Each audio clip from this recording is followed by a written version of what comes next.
Hi friends, जय श्री कृष्ण। आज मैं आप लोग के सामने फिर से जो पहला एक वीडियो मैं इस चैप्टर का बना चुका हूँ, transportation in animals and plants, class 7 NCERT, जिसमें ट्रांसपोर्टेशन इन एनिमल वो हम लोग अभी कर रहे थे और ब्लड कैपिलरी ब्लड वेसल्स तक हमने कर लिया था। This is chapter number, just a second, this is chapter number 11 of science book NCERT. मैं लिख देता हूँ, हम लोग के काम आएगा। Science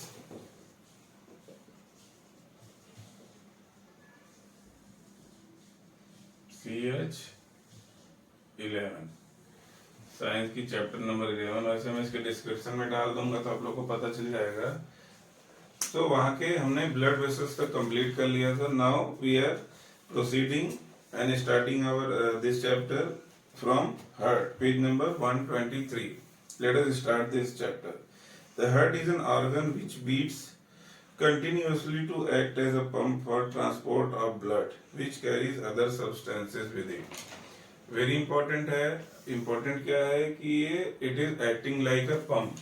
This heart is acting like a pump और पूरी जिंदगी, पूरी लाइफ हमेशा ये हमेशा पंपिंग करता रहता है। जब तक ये पंपिंग करेगा तब तक हम जिंदा, otherwise we will be no more. हम लोग स्वर्गवासी भी गिने जाएंगे अगर ये धड़कना या पंपिंग करना बंद कर दे। अभी क्या है इसका आगे देखते हैं, पहले एक बार पढ़ लेते हैं, फिर मैं आपको इसका फंक्शन समझा देता हूँ, पूरी cycle. Imagine a pump working for a year without stopping, absolutely impossible.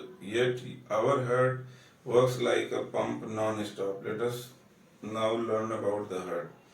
The heart is located in chest cavity with its lower lip slightly tilted towards left. Hold your fingers towards your palm. That makes your fist. Your heart is roughly a size of fist. Feast मतलब ऐसे बंद करें एक मुट्ठी जैसा, तो जो मुट्ठी की जो साइज है लगभग उसी साइज का हमारा हार्ट है। What will happen if blood rich in oxygen and blood rich in carbon dioxide mixed with each other? To avoid this happening, our heart has 4 chambers. हमारे हार्ट के पास कितने चैम्बर हैं? 1 2 3 4, टोटल 4 चैम्बर है heart में। जो ऊपर का है, ऊपर के 2 पोर्शन उसको हम बोलते हैं एट्रियम। ऊपर के 2 जो चैम्बर्स हैं उसको बोलते हैं एट्रियम। नीचे के 2 जो चैम्बर्स उसको बोलते हैं वेंट्रिकल। नीचे के 2 चैम्बर उसको हम बोलते हैं वेंट्रिकल। ये राइट एट्रियम है, लेफ्ट एट्रियम है। ये वेंट्रिकल तो राइट वेंट्रिकल, लेफ्ट वेंट्रिकल, इतना हमको याद कर लेना है। हेड के 4 चैम्बर होते हैं, ऊपर के 2 पार्ट्स होते हैं, उनको एट्रियम बोलते हैं। Right atrium, left atrium, right ventricle, left ventricle. Let us proceed further. The upper 2 chamber are called atria. Singular उसका एट्रियम होता है, प्लूरल दोनों को मिला के बोलोगे तो atria. And 2 lower chambers are called the ventricle. The partition between the chambers helps to avoid mixing of blood. ये 2 के बीच में जो पार्टीशन है ये क्या करता है? हेल्प करता है ताकि ब्लड मिक्स ना हो। और हमारा जो ब्लड है वो इधर साइड में जो होता है वो ऑक्सीजनेटेड ब्लड होता है, इधर साइड में जो होता है वो डीऑक्सीजनेटेड ब्लड होता है। Let us keep writing these things so that you can have important points with you. इसके साइड में क्या होता है? जो ऑक्सीजनेटेड ब्लड होता है।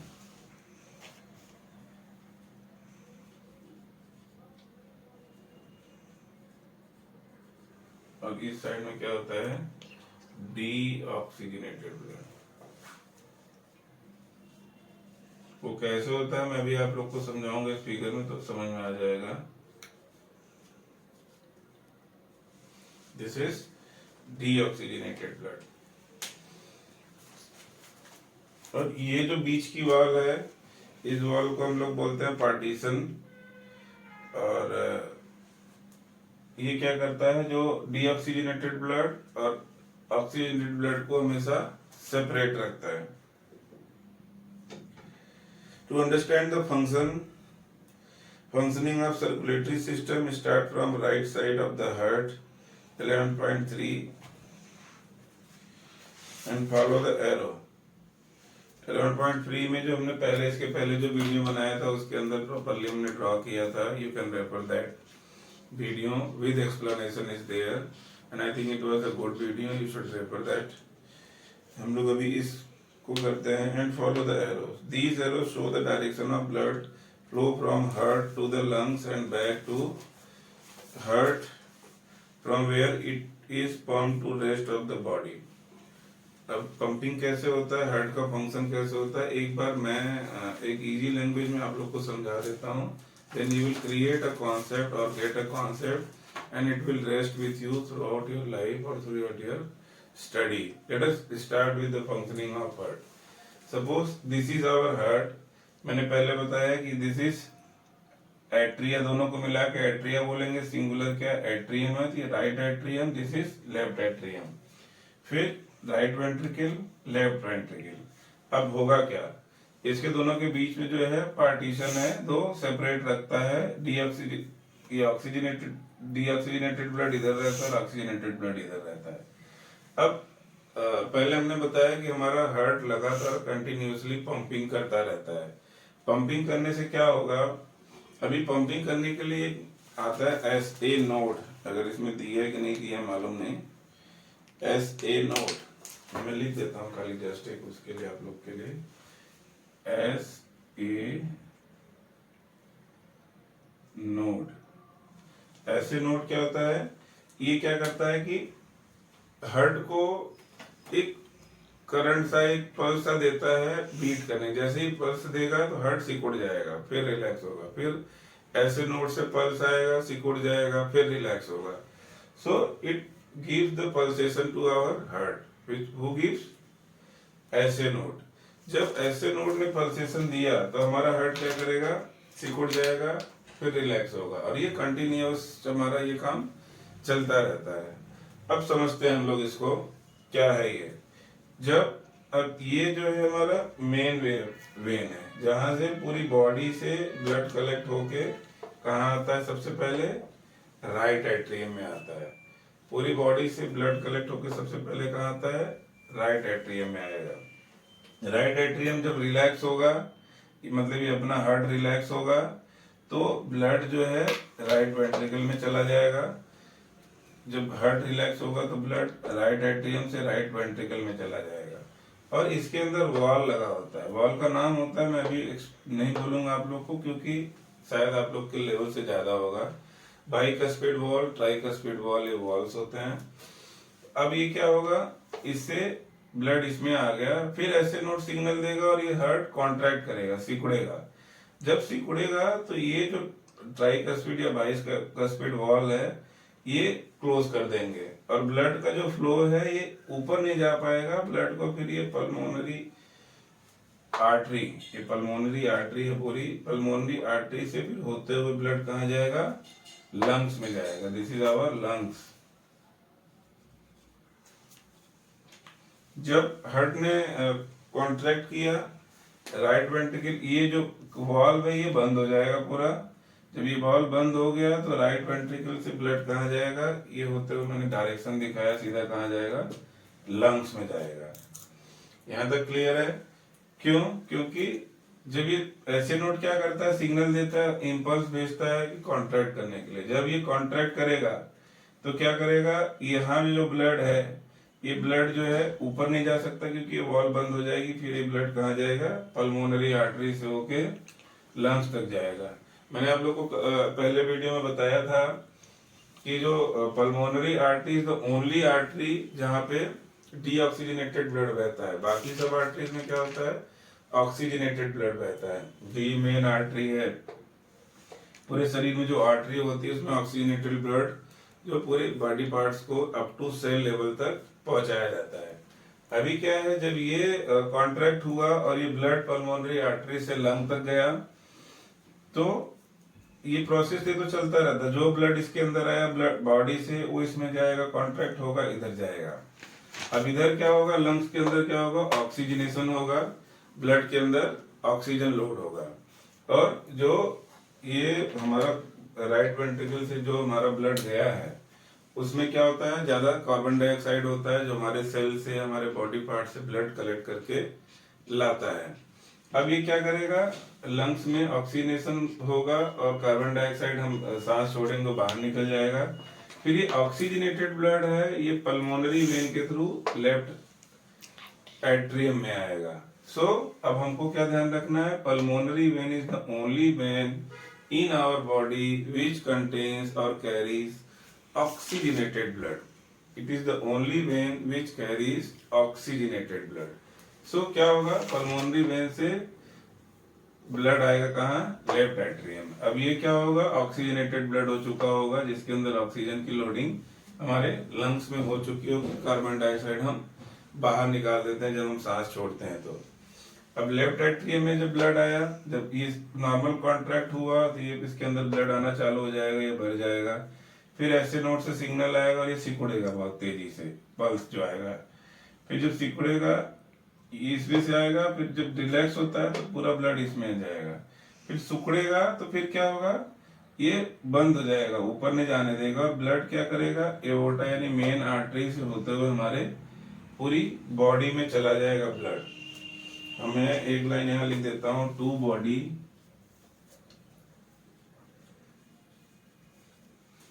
और ये फ्रॉम बॉडी। जस्ट आपके अंडरस्टैंडिंग के लिए, ये जो आ रहा है दैट इज फ्रॉम बॉडी और ये जा रहा है टू बॉडी। सो और ये बीच का जो वॉल है ये ब्लड मिक्सिंग से बचाता है। हमारा जो हार्ट होता है 4 चैम्बर्ड होता है और oxygenated blood deoxygenated blood totally अलग रहता है। इसका एडवांटेज क्या होता है, जब ऑक्सीजनेटेड ब्लड और डीऑक्सीजनेटेड ब्लड आपस में नहीं मिलते हैं, इसका एडवांटेज ये होता है कि ऑक्सीजनेटेड ब्लड हमारा कहाँ यूज होता है, फूड डाइजेशन के बाद जो सेल्स लेवल पर फूड पहुंच चुका होता है उसको ब्रेक डाउन करके एनर्जी प्रोड्यूस करना होता है और उसके लिए ऑक्सीजन की जरूरत होती है। अगर मान लीजिए कि ऑक्सीजन जो है वो ब्लड सेल्स को मिल ही नहीं रहा है तो क्या करेंगे, खाना तो रखा है, जैसे हमारे घर में है खाना तो रखा है लेकिन हमारे पास आग जलाने के लिए चूल्हा नहीं है, बर्नर नहीं है, तो हम पका नहीं सकते, खा नहीं सकते। सेम वे में खाना रखा रहेगा, उनको जब तक ऑक्सीजन नहीं मिलेगा तब तक क्या होगा, एनर्जी रिलीज नहीं होगा और एनर्जी रिलीज नहीं होगा तब तक उनको एनर्जी नहीं मिलेगी। So it is very important कि ऑक्सीजन ज्यादा से ज्यादा मात्रा में उनके पास पहुंचे और जब ये दोनों मिल जाएंगे खिचड़ी पक जाएगी तो वो एफिशिएंसी जो होगी बहुत कम हो जाएगी। एफिशिएंसी कम हो जाएगी इसलिए हमको क्या करना पड़ता है, ब्लड में ऑक्सीजन जो है वो अलग रहे, ऑक्सीजनेटेड ब्लड जो है और डीऑक्सीजनेटेड ब्लड अलग रहे। और ये पूरी साइकिल है जो पूरे लाइफ टाइम जब हम पैदा होते हैं तब से लेके जब तक हम मर जाते हैं तब तक ये लाइफ साइकिल चलनी चाहिए। यहाँ से कहाँ जाएगा, हमारे ब्रेन को जाएगा, हार्ट के पास खुद भी जाएगा, हाथ पैर सब, नाक गला आंख सब जगह ये ब्लड जाएगा और ब्लड जाता है तो सबको एनर्जी मिलती है, एनर्जी मिलती सब अपना काम सुचारू रूप से करते हैं। किसी भी पार्ट को, इवन हार्ट अटैक कब आता है, जब ब्लॉकेज हो जाता है और हार्ट के अंदर जो वेन्स होती हैं, आर्टरीज होती हैं, वो ब्लॉक हो जाता है, हार्ट को खुद को ही ऑक्सीजन मिलना बंद हो जाता है तो हार्ट रुक जाता है, हार्ट का पंपिंग रुक जाता है तो फिर ये क्या हार्ट अटैक आ जाता है। या कहीं ब्लॉकेज हो जाता है तो हार्ट के ऊपर प्रेशर बहुत ज्यादा हो जाता है, हमारा ब्लड प्रेशर बहुत बढ़ जाता है। सो ये जो फंक्शन है, पूरी जो मैकेनिज्म है हमने देख लिया। एक बार मैं समरी में फिर से बता देता हूँ बिकॉज इट इज इम्पोर्टेंट और मैं एक बार रब कर दूंगा फिर मिलेगा नहीं। हमारे हार्ट में टोटल 4 चैम्बर होते हैं, right atrium, left atrium, right ventricle, left ventricle. ये वॉल्व लगे होते हैं, ट्राइकस्पिड या बाइकस्पिड वॉल्व बोलते हैं। अपनी बुक में अगर नहीं दिया है then we will not discuss it. अब क्या होता है, जब हार्ट रिलैक्स होता है तो मेन वेन जो बॉडी से जो डीऑक्सीजनेटेड ब्लड या जिसमें कार्बन डाइऑक्साइड ज्यादा होता है वो हमारे लेफ्ट एट्रियम में आएगा। जब हार्ट रिलैक्स होगा तो ब्लड इसमें भी भर जाएगा। फिर ऐसे नोड से जैसे ही इलेक्ट्रिक इम्पल्स जाता है, हार्ट सिकुड़ता है अचानक से और ये बंद हो जाएगा, ऊपर पीछे नहीं जाने देगा ब्लड को। और ब्लड क्या करेगा, pulmonary artery, only artery from where deoxygenated blood flows, इससे होता हुआ कहाँ चला जाएगा, लंग के पास। यहाँ पे क्या होगा, ऑक्सीजनेशन का प्रोसेस होगा, जो कार्बन डाइऑक्साइड है हम उसमें छोड़ देंगे, मतलब वो डिस्चार्ज हो जाएगा ब्लड से, और वो हम सांस छोड़ेंगे बाहर निकल जाएगा, और सांस लिया हुआ जो ऑक्सीजन अंदर आया रहेगा इसके अंदर, वो ब्लड के अंदर लोड हो जाएगा। कहाँ लोड होता है? ऑक्सीजन में जो हीमोग्लोबिन होता है उसके ऊपर ऑक्सीजन की बाइंडिंग होती है। फिर क्या करेगा? ब्लड जो है लंग से होता हुआ pulmonary vein is the only vein where oxygenated blood flows. अब ये क्या करेगा? पल्मोनरी वेन लंग से आ जाएगा एट्रियम में, जब ये रिलैक्स होगा तो लेफ्ट एट्रियम भरेगा, फिर लेफ्ट वेंट्रिकल भी भर जाएगा, फिर जैसे ही कॉन्ट्रैक्ट होगा तो ये बंद हो जाएगा, यहाँ पे भी वॉल्व्स होते हैं, ये बंद हो जाएगा, और ये जो ब्लड इसके अंदर भरा है लेफ्ट वेंट्रिकल के अंदर, वो फोर्स से बॉडी तक जाना चालू हो जाएगा। So it will go to body. So this is the cycle which continuously going on in our body, और हमको पता भी नहीं चलता, हम अपना काम करते रहते हैं, जो एनर्जी हमको मिल रही है उसका यूज करते रहते हैं। So body is a precious gift given by the God, क्योंकि गवर्नमेंट का कोई अथॉरिटी नहीं है, गॉड ने हमको ये ब्यूटीफुल गिफ्ट दिया। बॉडी पूरी मशीनरी इतनी कॉम्प्लेक्स है, वर्ल्ड की सबसे कॉम्प्लेक्स मशीनरी, ऑटोमेटिक मोड में काम करता रहता है। हम सो रहे हैं, जग रहे हैं, उठ रहे हैं, बैठ रहे हैं, अपना काम कर रहे हैं, बट वी डोंट नो कि भाई ये जो मशीनरी है अगर 1 सेकंड के लिए रुक जाए तो हमारा पॉज मोड लग जाएगा और बीप का साउंड तेजी से आना चालू हो जाएगा। सो इसका हमको ध्यान रखना है, हमको क्या खाना है, क्या कैसे जीवन शैली अपनानी है, उस पर भी हमको ध्यान रखना है। And we should be responsible to and thank to God that what we have been given by the God should be preserved and taken care of in very organized manner। चलिए, हमने हार्ट का जो functioning था कर लिया, heart के part जो थे उसको कर लिया। इसको जो मेन वेन है, वेन आर्टरी, इसको एओर्टा भी बोलते हैं या मेन आर्टरी, और जो ये वेन है इसको वेना केवा बोलते हैं या मेन वेन बोलते हैं, जो बॉडी से ब्लड ला रहा है। सो ये बहुत सिंप्लिसिटी में मैंने आप लोग को ये समझा दिया, ये फिगर भी बहुत इजी वे में बना दिया। आप लोग इसको फिगर को प्रैक्टिस कर लेंगे और जो मैंने मैकेनिज्म बताया, you can note it down in your own words, otherwise I will give notes of this. If it is at all required to you, please do message me और give इन comment section. तो मैं थोड़ा time निकाल के इसका एक summary 1 page का बना के ऐड कर दूंगा। That will be helpful for you people. Let us proceed further. Next is heartbeat. Heartbeat क्या है? The walls of chamber of heart are made up of muscles. ये सारे वॉल जो है किसके बने होते हैं? मसल्स के बने होते हैं। These muscles contract and relax rhythmically. ये मसल्स होते हैं वो क्या करते हैं? कॉन्ट्रैक्ट होंगे फिर रिलैक्स होंगे, कॉन्ट्रैक्ट और रिलैक्स, ये रिदमिकली एक बार कॉन्ट्रैक्ट एक बार रिलैक्स, एक बार कॉन्ट्रैक्ट एक बार रिलैक्स, ये इनका कंटिन्यूअसली चलता रहता है। This rhythmic contraction followed by its relaxation constitute heart beat. अब हार्ट बीट की बात करें तो हार्ट बीट क्या है मैं आप लोग को बता देता हूँ। थोड़ा अभी इसको बुक ये फिगर रहने देता हूँ। हार्ट बीट क्या होता है?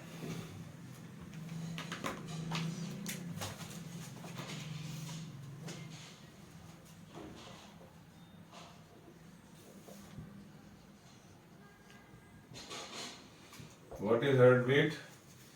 एक बार कॉन्ट्रैक्ट करेगा, मतलब इसमें देख लेता हूं मैं, रिदमिक RHYTHIMIC, रिदमिक कॉन्ट्रैक्शन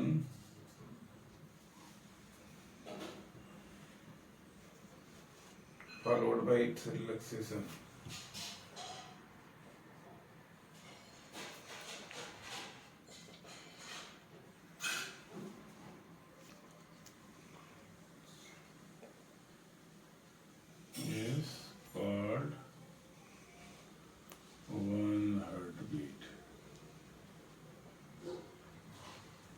क्या है?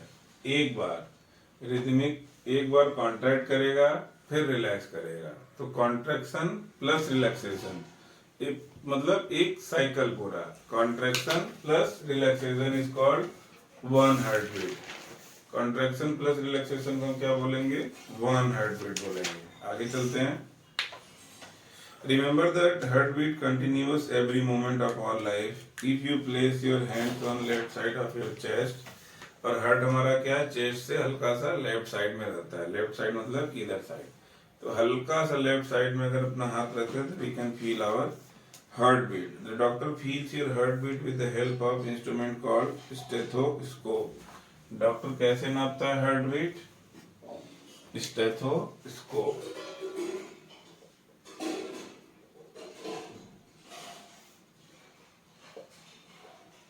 स्टेथोस्कोप से क्या होता है? फॉर मेजरिंग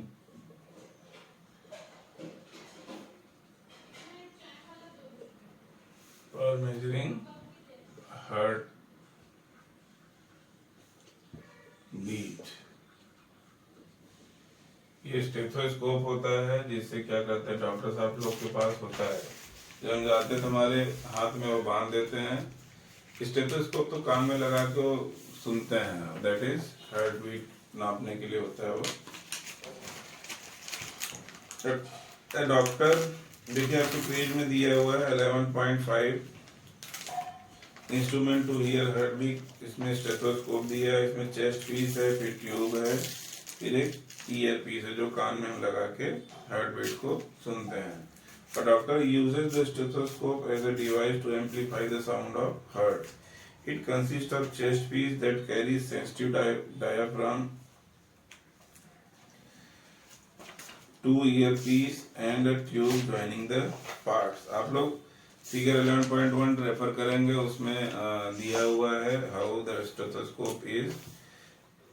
मेरे हिसाब से एग्जाम में आप लोग को बनाने के लिए नहीं आएगा, एग्जाम में से पूछेगा from which instrument the heart beat is can be measured. So हमको लिखना है for measuring heart beat the instrument use by doctor is stethoscope. Stethoscope. Doctor get clues about condition of your heart by listening through a stethoscope. Let us construct a model of a stethoscope with material that are available around us. फिर मैंने बताया कि हम लोग activity इस chapter में अभी नहीं करेंगे क्योंकि वीडियोस बहुत लंबी हो जा रही हैं। हम लोग जो है, अगर आप लोग को कोई जरूरत लगे, अगर आपको लगता है कि नहीं अगर करना है तो मुझे कमेंट सेक्शन में बोलिए, then I will make one exclusive video pertaining to activity only. फिर अभी जो हमको नेक्स्ट करना है, मुझे लग रहा है आपके बुक में ये अभी सर्कुलेटरी सिस्टम खत्म हो गया, अभी एक्सक्रीशन आ गया है। So we will start with excretion. Let us do the excretion. So friends, this is all about transportation in animals. We have completed as per book class 7 NCERT. अब next is excretion. Excretion in animal के लिए अब मैं ये सब पूरा रब कर रहा हूँ. Hope you have make the diagram. If not, you can stop the video and make the diagram. It is the easiest way to make this diagram. So I think it will be helpful for you people. Let us proceed further.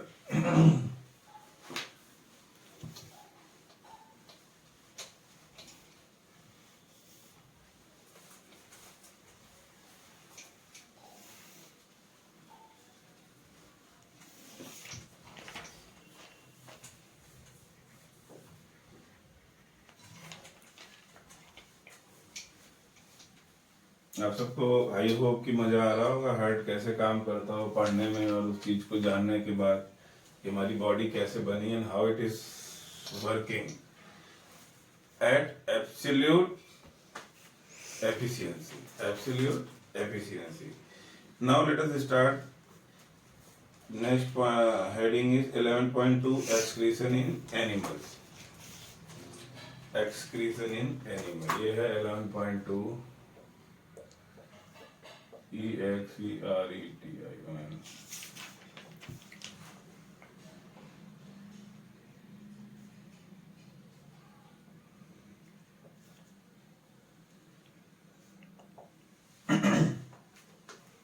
अब अभी तक हमने पढ़ा कि transportation कैसे होता है, blood या खाना जो हमारे शरीर में है वो डिफरेंट बॉडी पार्ट्स तक कैसे पहुंच जाता है। अब एक्सक्रीशन, एक्सक्रीशन मतलब जो वेस्ट मटेरियल हमारी बॉडी में इस प्रोसेस के दौरान बनता है, that should be removed out of our body in any case. अगर हमारी बॉडी में it will create toxicity and we can not live. अभी क्या है, जो एक्सक्रीशन है यानी जो हमारे वेस्ट मटेरियल है, we have to expel it out from our body through the system given by, again I say, God mechanism. Let us read what is given. Recall how carbon dioxide is removed as waste from body through the lungs during exhalation. वो हमने इसमें पढ़ लिया कि जो blood से जो पूरे बॉडी में जो कार्बन डाइऑक्साइड प्रोड्यूस होता है ड्यूरिंग रेस्पिरेशन, वो क्या करता है, वो ब्लड में डीऑक्सीजनेटेड ब्लड जो लंग्स तक जाता है तो वहां से कार्बन डाइऑक्साइड बाहर निकल जाता है और हम सांस छोड़ते हैं तो ये बाहर शरीर से भी बाहर निकल जाता है और उसी टाइम पे ऑक्सीजन हमारे शरीर में लोड होता है, इनफैक्ट ब्लड में लोड होता है। Also recall the undigested food is removed during the digestion. अब ये अगर किसी और चैप्टर में दिया है then we will do it. Let us now find out how the other waste material are removed from your body.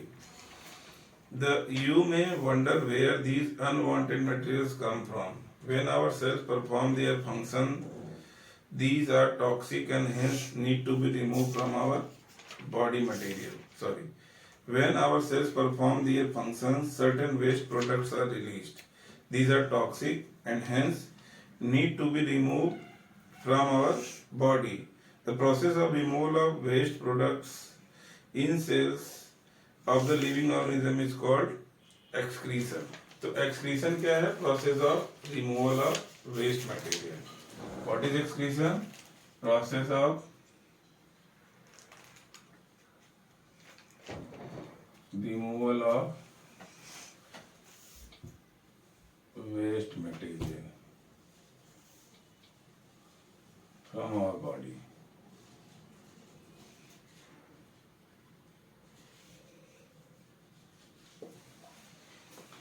Process of removal of waste material from our body is called excretion. The parts involved in excretion form the excretory system. और जो parts involved होते हैं excretion के लिए उसको हम क्या बोलते हैं? excretory system. We can refer figure number 11.6 on page 127. Human excretory system. Human excretory system. Let me make the diagram of this. I will pause the video here and make the diagram so that we can keep our video at a smaller size only. Quickly recall it and then we will study. I have made one diagram, human excretory system. We will go through that. Let us recall it. Carbon dioxide is removed. It is point number 11.2, page number 126.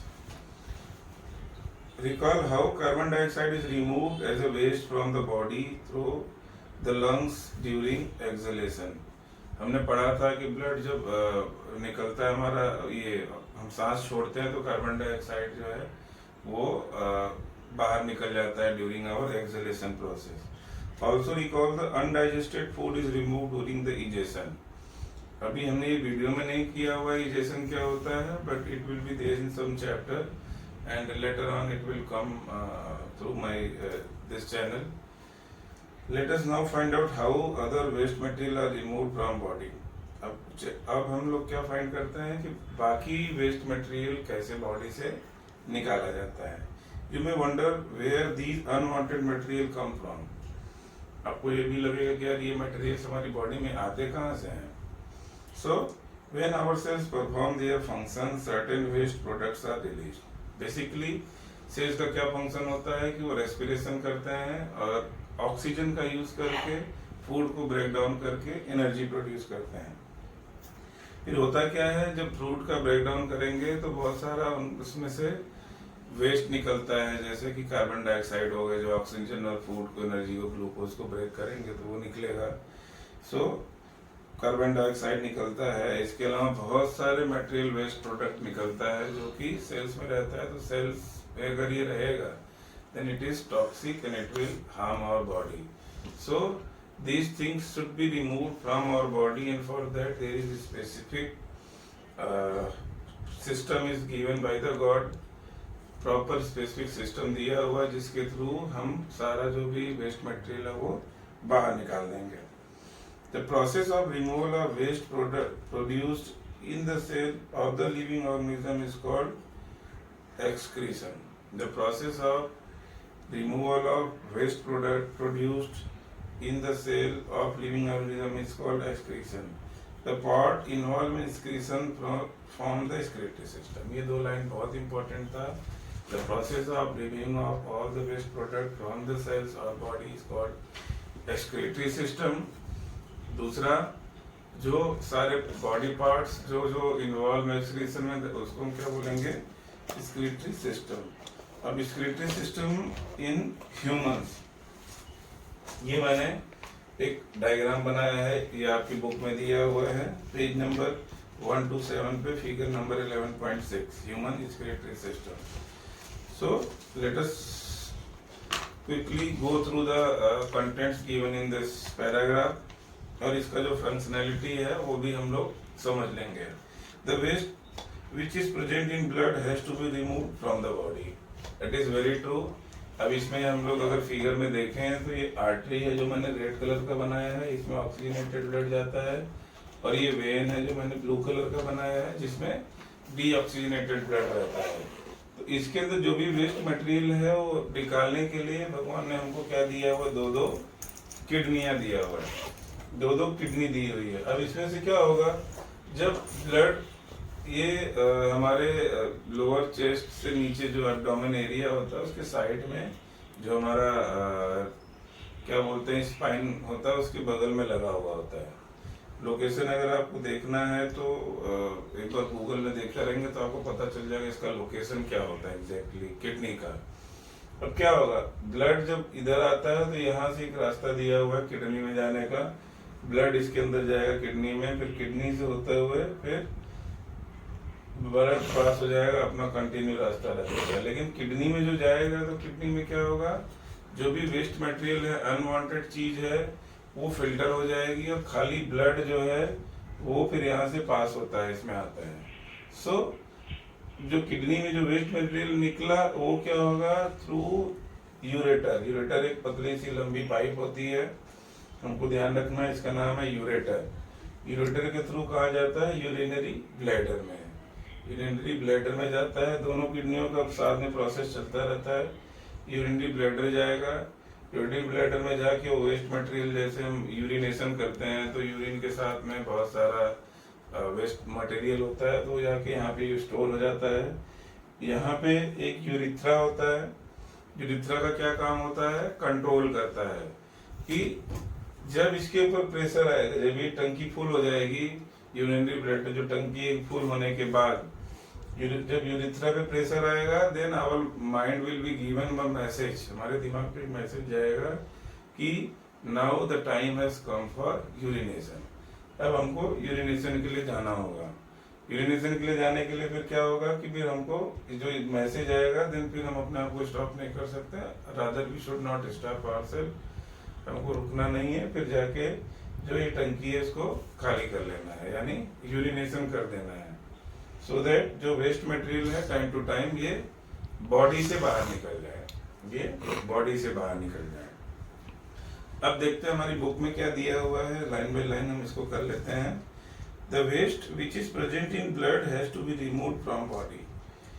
How can this be done? A mechanism to filter the blood is required. This is done by blood capillaries in kidney. So अब कैसे होता है ये? Blood capillaries kidney के अंदर present होते हैं, उसके द्वारा ये जो फिल्ट्रेशन का मैकेनिज्म किया जाता है. When the blood reaches to kidney, it contains both useful and harmful substances. The useful substances are absorbed back into the blood. जो useful substance होंगे उसको blood में वापस भेज दिया जाएगा. The waste dissolved in water are removed as urine. और जो waste होगा उसको blood से remove कर लिया जाएगा एज अ यूरिन. किडनी हमारी लगातार फंक्शन करती रहती है. From the kidney, the urine goes into urinary bladder through tube-like ureter. वही बोला है मैंने, किडनी से यूरेटर के थ्रू जो यूरिन बना हुआ है वो कहाँ जाएगा, यूरिनरी ब्लैडर में, यहाँ ई स्टोरेज होता है इसका। अभी it stored in bladder and is passed out through the urinary opening at the end of muscular tube called urethra. ये मस्कुलर ओपनिंग होती है जब हमारा एक लेवल तक यूरिन का जो अमाउंट है ब्लैडर में आ जाएगा, it will give sensation to our mind and we have to urinate. The kidneys, ureter, bladder and urethra form an excretory system. अब ये क्या है हमारा excretory system, इसमें किडनी, यूरेटर, यूरिनरी ब्लैडर और यूरेथ्रा, ये क्या फॉर्म करेगा, excretory system. The kidney, ureter and the kidney, ureter, urinary bladder and urethra will form excretory system in human being. अब an adult being normally passed about 1 to 1.8 liter urine in 24 hours. लिख लेते हैं हम लोग, adult कितना urine pass करता है, 1 to 1.8 litre in 24 तो 1 लीटर से लेके 1.8 लीटर तक, लगभग 2 लीटर तक का यूरिनेशन होता है। So the urine consist of, अभी यूरिन का कंस्टिट्यूएंसी क्या होता है वही हम देख लेते हैं। यूरिन का कंस्टिट्यूएंसी क्या होता है, इट कंटेन्स 95% वाटर। ये नंबर 1 हो गया। Number 2.5% urea.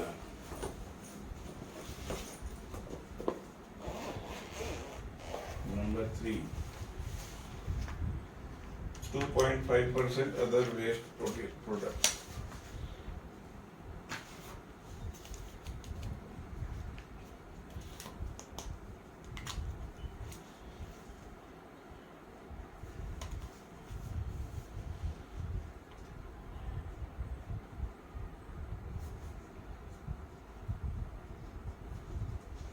ये क्या हो गया, यूरिन का कॉन्स्टिट्यूएंसी हो गया कि यूरिन क्या कंसिस्ट करता है। तो ये 95% इसमें वाटर होता है, 2.5% यूरिया होता है and 2.5% other waste product. We have all experience that we sweat on hot summer day. Sweat मतलब पसीना आना, सबको पसीना आता है जब गर्मी का टाइम होता है। The sweat contains water and salt. Sweat क्या कंटेन करता है, वाटर एंड सॉल्ट।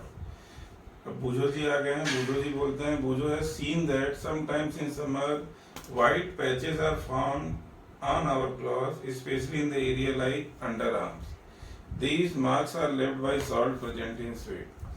जो हमारे जो स्वेटिंग होती है उसमें सॉल्ट प्रेजेंट होता है, जैसे अंडर आर्म्स में जिसको बहुत पसीना होता है, जब वो सूख जाएगा कपड़ा तो जो सॉल्ट होगा उसका निशान रह जाता है। तो जो निशान रह जाता है that is because of presence of salt in our sweat. These marks हो गया हमारा। Does sweat serve any other function? जो पसीना होता है क्या उसका और कोई काम है? We know that the water kept in an earthen pot, मटका is cooler. This is because water evaporates from pores of the pot, which causes cooling. Water जो पोर्स होता है पॉट का, वहां से इवेपोरेट होता रहता है और इसकी वजह से कूलिंग होती रहती है। मतलब पानी मटके का ज्यादा ठंडा होता है in compare to normal water. एक बार बॉक्स में देख लेते हैं क्या दिया हुआ ब्लू बॉक्स में। The way in which waste chemical are remove from body of animal depends on availability of water. Aquatic animals like fishes excrete cell waste as ammonia which directly dissolves in water. Sometimes land animal like birds, lizards, snake excrete a semi-solid, while colored compound uric acid. The major excretory product in human is urea.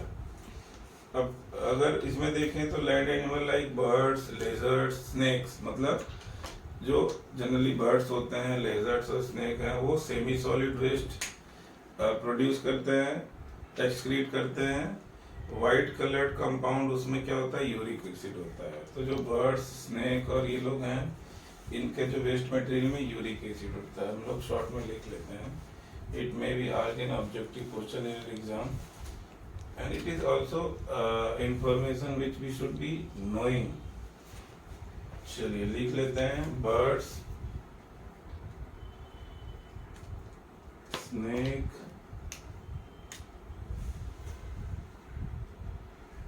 Lizards, lizards मतलब छिपकली, lizards, इनका जो excretion होता है वो होता है uric acid. इनका एक्सक्रीशन क्या होता है, यूरिक एसिड। ह्यूमन में क्या होता है मेजर, यूरिया। ह्यूमन में क्या मेजर होता है, दैट इज यूरिया। और एक्वेटिक एनिमल जो होते हैं, एक्वेटिक एनिमल, कलर चेंज करता हूँ, एक्वेटिक मतलब पानी में रहने वाले एनिमल, एक्वेटिक एनिमल, ये क्या करते हैं, इनका जो वेस्ट प्रोडक्ट होता है that is ammonia. Ammonia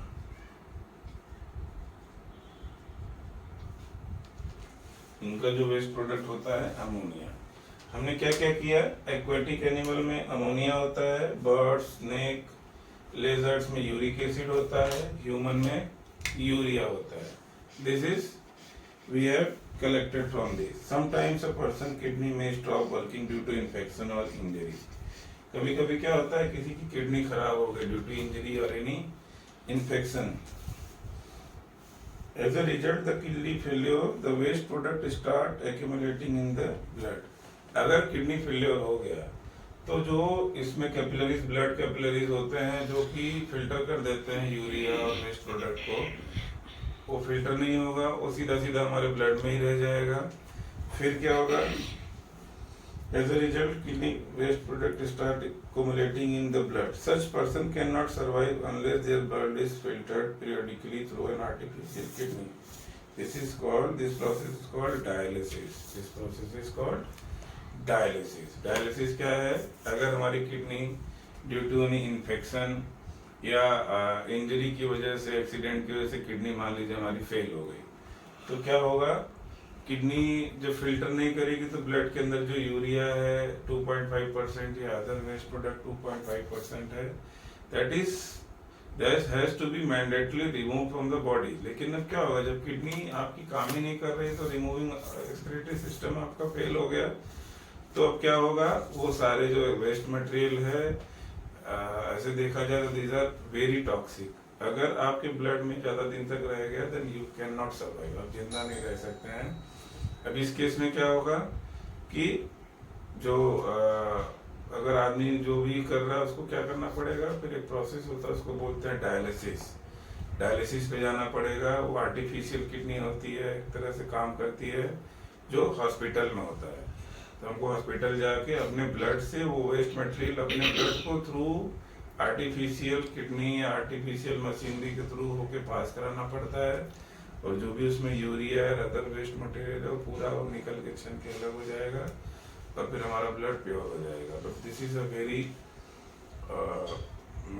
risky job. आपका ब्लड में इन्फेक्शन भी हो सकता है, और in a week you have to go at least 1 or 2 times in a week to hospital for 3 to 4 hours. So life will become very risky, and ultimately through over a period of time क्या होगा, आपका dialysis का जो period हो increase होता जाएगा। सो जो nature ने दिया है हमको किडनी या जो बॉडी पार्ट्स हमको क्या करना है, उसका ध्यान रखना है, उसको जो भी लाइफ स्टाइल बेस्ट हो उसको फॉलो करना है, so that all organs function properly for our survival. अभी हमारा नेक्स्ट आ गया transporter system in plants, transport of substance in plant, next topic. Now let us start transport of substance in plants, page number 128। 128 का मैंने figure point 11.7 ही आप लोग के सामने बना दिया है, figure 11.7, just for your understanding. बनता है तो ठीक है, नहीं तो ये फिगर से आपको अच्छे से समझ में आए, इसके लिए मैंने बनाया 11.7 figure. Let us read this paragraph. In chapter 1, you learned that plants take water and mineral nutrient from soil through root and transport it to the leaves. अब करना क्या होता है, प्लांट्स को दो चीजें होती हैं, एक खाना बनाना यानी फोटोसिंथेसिस, प्लांट को फोटोसिंथेसिस करना होता है, जैसे ही एनिमल को न्यूट्रिएंट्स को फूड्स को ब्रेक डाउन करके एनर्जी प्रोड्यूस करना होता है। प्लांट्स आर प्राइमरी प्रोड्यूसर, वो अपना खाना खुद बनाते हैं। हम क्या करते हैं, हम कुछ खाते हैं, जैसे एप्पल खा लिया, सब्जी रोटी खा लिया, या जो भी हम खाते हैं, फ्रूट्स खा लिए, तो हम कहीं ना कहीं से उसको अपडेट करते हैं। Basically it comes from plant, जो इसको हम क्या बोलते हैं, प्लांट्स को प्राइमरी प्रोड्यूसर बोलते हैं, और ये अपना खाना खुद बनाते हैं। इनके अंदर वो कैपेसिटी है कि अपना खाना खुद बनाएं, and we are dependent directly और इनडायरेक्टली ऑन प्लांट। डायरेक्टली मतलब हम डायरेक्ट प्लांट को, जैसे वेजिटेबल्स हो गए, फ्रूट्स हो गए, सब्जियां जो हम बनाते हैं, दैट इज बेसिकली प्लांट, तो उनको अपने हिसाब से यूज करते हैं। डायरेक्टली हो गया। इनडायरेक्टली जो लोग नॉनवेज खाने वाले हैं तो वो लोग क्या करेंगे, इसके ऊपर डिपेंडेंट हो गए। जो एनिमल जैसे लायन है, तो लायन क्या खाता है, डियर, हिरन खाता है। हिरन क्या खाता है, प्लांट खाता है। तो प्लांट से जो उसको एनर्जी मिली वो हिरन के पास गया, अब हिरन को कौन खा जाएगा, लायन खा जाएगा। तो हिरन की जो एनर्जी स्टोर हुई थी फ्रॉम द प्लांट, वो कौन ले लेगा, लायन ले लेगा या टाइगर ले लेगा, दैट इज इनडायरेक्ट। डायरेक्टली अगर देखें तो डिपेंडेंट अगर प्लांट ही नहीं रहेगा तो हिरन नहीं रहेगा, हिरन नहीं रहेगा तो लायन भी नहीं रहेगा। अब इस केस में क्या हो रहा है कि हिरन डायरेक्ट डिपेंडेंट ऑन प्लांट, और जो लायन है वो किसके ऊपर डिपेंड कर रहा है, it is depending on deer. अभी क्या हो गया, बीच की कड़ी तो है, लेकिन कहीं ना कहीं अगर ये प्लांट हटा दें तो nobody will exist, that is for sure. अभी हम लोग पढ़ते हैं। The leaves prepare food for plants using water and carbon dioxide during photosynthesis. Water चाहिए, कार्बन डाइऑक्साइड चाहिए फोटोसिंथेसिस के लिए। अब वाटर कहाँ से आएगा, वाटर ये रूट है, रूट हेयर, रूट हेयर से वाटर और मिनरल एब्जॉर्ब होता है, फिर ये ऐसे ऐसे करते करते कहाँ तक जाता है, जाइलम वेसल तक। जाइलम वेसल कोर में होता है, प्लांट का जो स्टेम होता है उसके बीचों बीच जो होता है वो जाइलम होता है। तो रूट हेयर से क्या होगा, रूट हेयर, सॉरी मैं लिख देता हूँ इसको, रूट हेयर, रूट हेयर से क्या होगा, जो ये मिनरल्स एंड वाटर है वो एब्जॉर्ब होगा, एब्जॉर्ब होके जाएगा जाइलम तक, फिर जाइलम क्या करेगा, जाइलम होता हुआ वो ऊपर चला जाएगा लीव्स तक, जहाँ पे ये वाटर और मिनरल्स यूज होगा फोटोसिंथेसिस में। अभी प्रॉब्लम क्या है कि ऊपर कैसे जाएगा, ये आप लोग की बुक में शायद अभी आप लोग के लेवल में जानने का इतना वो नहीं है। वो ट्रांसपिरेशन पूल प्रेशर होता है जो यूज कंज्यूम हो रहा है, वाटर कैपिलरीज के थ्रू जाता है, but we will not go that much deep in that. हमको भी ध्यान क्या रखना है कि रूट हेयर से वाटर मिनरल जाइलम तक आएगा, जाइलम वेसल्स क्या करेंगी, उससे लीव्स तक चला जाएगा। तो अभी पढ़ते हैं इसको। You also learn in chapter 10 that food is source of energy and every cell of organism gets energy by breakdown of glucose. The cell use this energy to carry out vital activity of life. Therefore, food must be made available to every cell of an organism. ये तो हमको पता है कि हर cell को खाना चाहिए, मतलब एनर्जी चाहिए, एनर्जी ताकि अपने जो एक्टिविटी है वो परफॉर्म कर सके। Have you ever wondered how water and nutrients absorbed by root are transported to leaves? How the food prepared by leaves carried to the plant parts which cannot make food? The root hair increases the surface area of the root for absorption of water and mineral nutrients dissolved in water. ये root hair क्या करेगा? Area बढ़ा देगा root का, ताकि ज्यादा से ज्यादा मिनरल और वाटर एब्जॉर्ब हो सके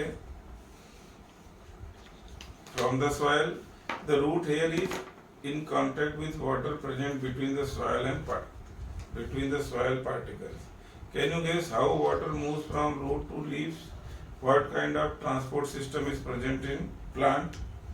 अब इसमें फिगर 11.7 देखिए आप लोग, मैंने फिगर ही बनाया है, जाइलम वेसल है, इससे थ्रू हम एक पॉइंट नोट करते हैं। अभी जाइलम वेसल है, जाइलम वेसल क्या करता है? XYLEM, xylem. ये क्या करता है? Transport water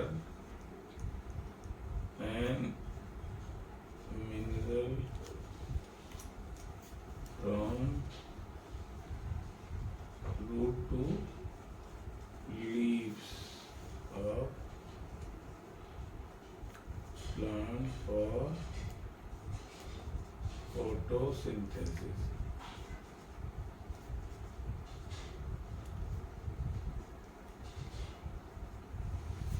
For photosynthesis. ये क्या करता है xylem? Transport water and mineral from root, from soil कर देते हैं हम लोग, मिट्टी से, है ना, by root to leaves of the plant for photosynthesis. अभी जो खाना बना, खाना कब बनेगा? फोटोसिंथेसिस बनेगा। कहाँ बनेगा? लीव्स में बनेगा या green part of the plant. वहां पे एक पिगमेंट पाया जाता है क्लोरोफिल, क्लोरोफिल के अंदर फोटोसिंथेसिस होता है और वहां पे खाना बनता है। ये बेसिकली हमने पढ़ा है, नहीं पढ़ा है तो किसी चैप्टर में आएगा तो उसको हम डिटेल में आपको फोटोसिंथेसिस भी आई विल मेक यू लर्न। अभी क्या है? ट्रांसपोर्ट होके पानी और मिनरल सॉइल से रूट हेयर ने एब्जॉर्ब किया और ये चला गया लीव्स तक। अब लीव्स में क्या होगा? फोटोसिंथेसिस होगा और खाना बनेगा, खाना यानी ग्लूकोज। अब इसको क्या करना है पूरे, क्योंकि खाना तो सबको चाहिए, अब इसको क्या करना है? एक फ्लोएम होता है, फ्लोएम, PHLOEM, फ्लोएम होता है। फ्लोएम क्या करता है? Phloem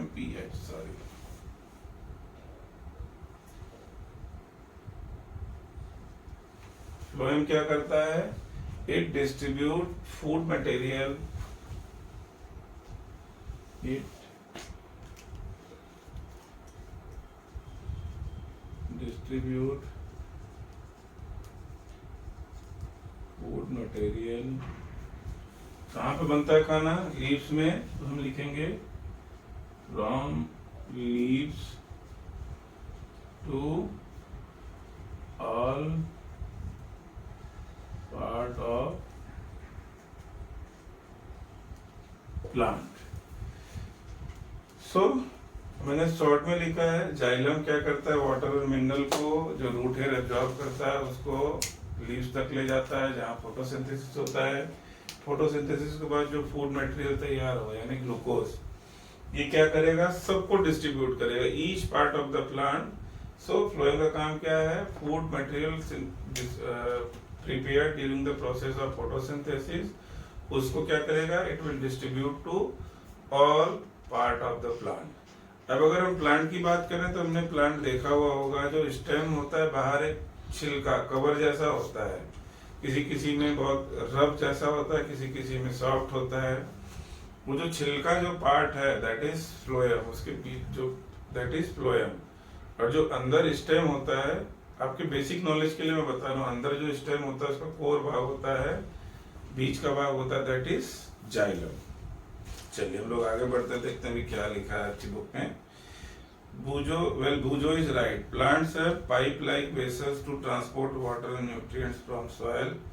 The vessels are made up of special cells forming vascular tissue.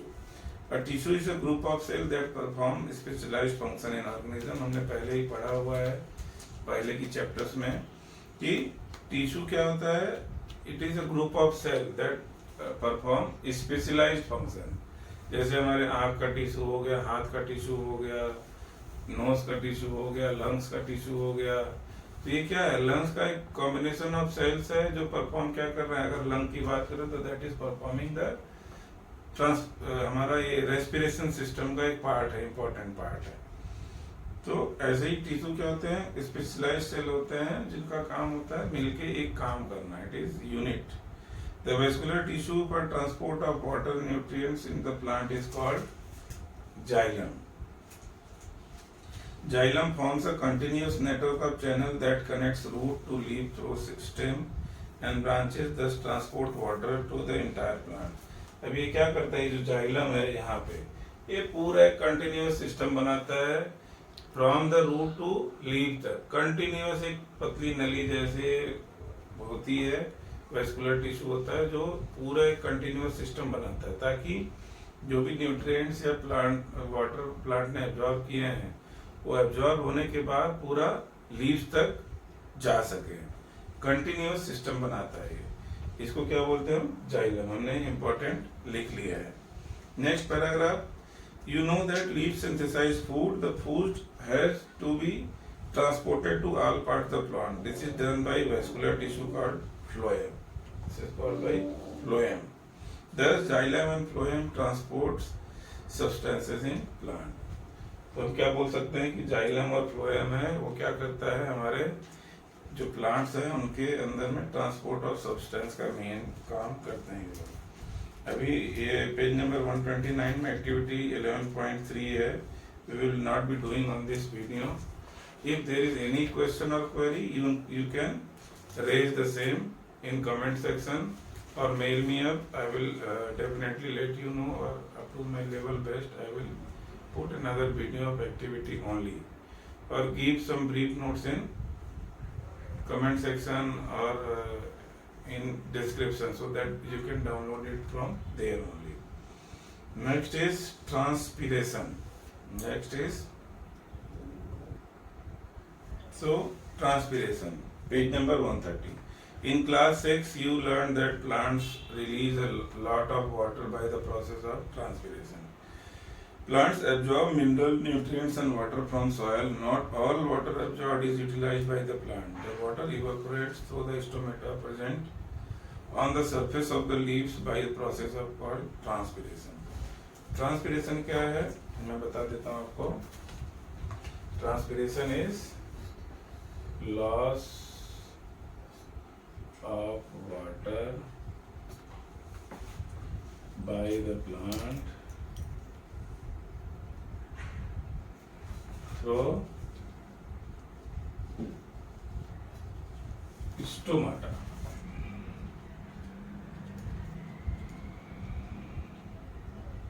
present on leaves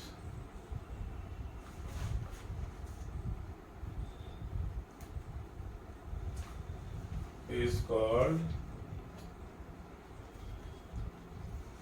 transpiration.